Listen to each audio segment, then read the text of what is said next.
New Testament scriptures. 1 Matthew 23:23. Woe unto you, scribes and Pharisees, hypocrites! For ye pay tithe of mint and anise and cummin, and have omitted the weightier matters of the law, judgment, mercy, and faith.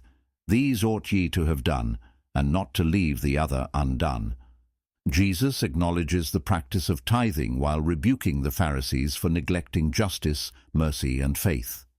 While tithing is important, it should be done alongside living out God's principles of justice and love. Jesus did not abolish tithing but reminded us that our giving should align with a heart of obedience and righteousness. 2 Corinthians 9:6-7. But this I say, he which soweth sparingly shall reap also sparingly, and he which soweth bountifully shall reap also bountifully. Every man according as he purposeth in his heart, so let him give, not grudgingly or of necessity, for God loveth a cheerful giver. Paul teaches the Corinthians about the principle of sowing and reaping, encouraging generosity in giving. Giving is a reflection of our heart. When done willingly and cheerfully, it brings God's favor and blessings. This principle applies to offerings beyond tithing, emphasizing the importance of generosity. 3 Luke 6:38. Give, and it shall be given unto you.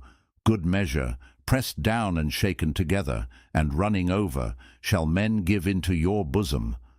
For with the same measure that ye meet withal, it shall be measured to you again. Jesus teaches about the reciprocal nature of giving, showing that generosity leads to receiving blessings in abundance. Giving opens the door for God's provision and favor in our lives, as He blesses those who bless others. 4 Hebrews 7:4-9. Now consider how great this man was, unto whom even the patriarch Abraham gave the 10th of the spoils. And verily, they that are of the sons of Levi, who receive the office of the priesthood, have a commandment to take tithes of the people according to the law, that is, of their brethren, though they come out of the loins of Abraham. The writer of Hebrews explains the practice of tithing through the example of Melchizedek and the Levitical priests, showing its significance in both the Old and New Testaments.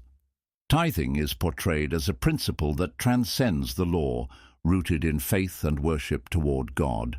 Summary and connection between testaments. Old Testament. Tithing was commanded under the law as a way to honor God and support the temple and its workers. It was a physical act of obedience and reverence. New Testament. The principle of giving is expanded to include offerings and generosity beyond tithing, focusing on the condition of the heart and the spiritual blessings that come with faithful giving. Now you know some more coming up. Kingdom business. Let's get it. Don't forget to spread the gospel.